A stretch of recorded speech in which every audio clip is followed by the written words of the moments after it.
2010 Mazda 3, you have your ABS light, traction light, and brake light all on at the same time.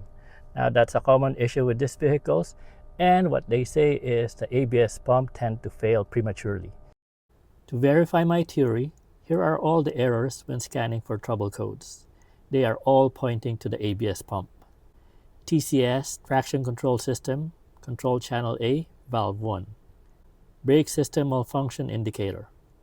ABS, anti-lock system, pump motor control. TCS, traction control system, control channel A, valve 2.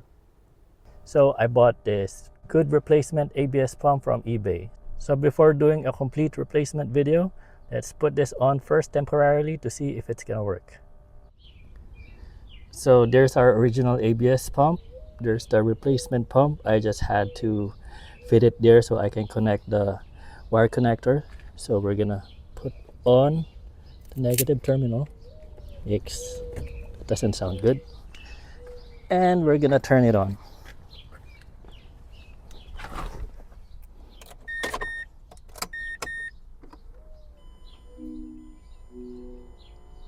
Alright, the ABS light, traction light, and brake light is out. So it is the problem. So now we know how to fix it.